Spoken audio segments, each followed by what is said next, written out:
Mimicking is the greatest form of flattery. Thank you. But anyway, so from here we have the bands and you're reaching, yes?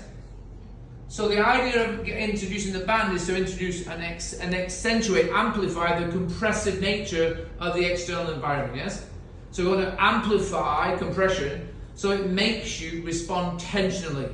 And remember, we must be tensionally biased. If compression wins, I lose, and my bones clash, and I lose structural integrity, and I can only live under compressive forces and not move until I fall down. Does that make sense? That's why weight training is a disaster. It doesn't make you stronger. It compromises your structure unless you move with weights. That's different. So for instance, if we take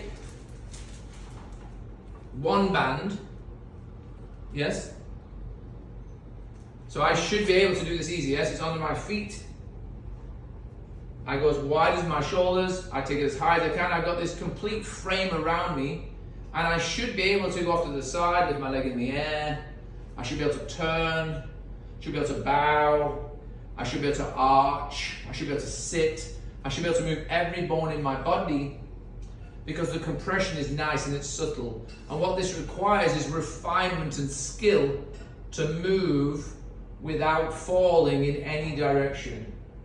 And it allows me to explore how I understand the process of living tensegrity as a concept, and I allow my tissue as a fascial matrix to develop within that concept. Does that make sense? That is fasciategrity in motion. I have enough compression to stimulate the right amount of tensional response so I move freely. Clear? However, your clients will go, what are you talking about? So I did this the other night and I took 5 of them. Now you can take more or less, whatever your strength is of your clients, but there's now 5 bands. Okay? So I try to do exactly the same thing with 5. So I maximize the compression to almost my limit. I could probably do 6 or 7, but then I won't be able to move. Because I've tried it. Because I want to know where my boundary is. How much is too much for me to then move gracefully? And it's not how many, it's how long I can sustain the quality. How long is my time frame? How long is my life? I don't live in repetition. I don't live in beats per minute. I don't live in rates of perceived exertion. I live in time frame. Yes? What is my time frame of quality? So watch what I do. I take the bands and I push. Let me tell you, this is blooming heavy. It is squashing me. I'm losing the virtual space between my bones and my humeral head and the glenohumeral joint. I can feel it pressing. I need to do something very quickly. I need to move them.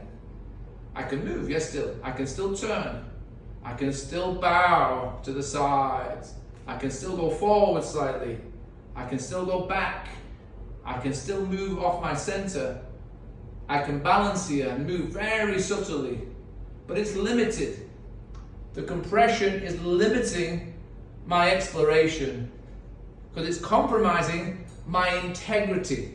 So if I lock out, boom, I don't feel anything.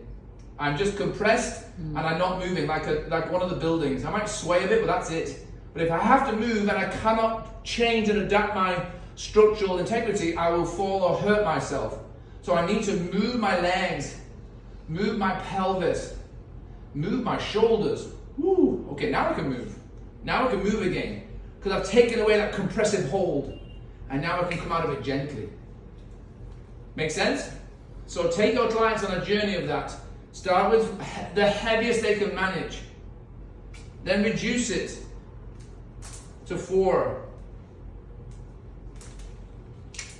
Honestly, that weight change is huge. Look, I can move way bigger with 4. No problem. No problem. Make sense? I can balance easily. See, I've got much more push. I can create more tensile reaction to this. I come down. I get rid of another one. I'm now at 3. Oh my God, this is going to be a breeze. But do I lose the integrity? Do I maintain the quality? Does it still give me enough control? Does it ask me to be more skilled? Am I refining my reaction? Can I do it for longer? I'm now at 2. I promise you now I can feel it. My skin is tingling everywhere as I've stimulated the neurology of my whole body. Everything from inside has really embraced this external influence. I feel flipping light. I'm now back to 1. Last one, this is where we started, remember. This requires huge skill because you have a very light compression, which means I have to be very controlled with how much tension I offer myself to make sure that I can balance really well. I can start being a bit more flamboyant now.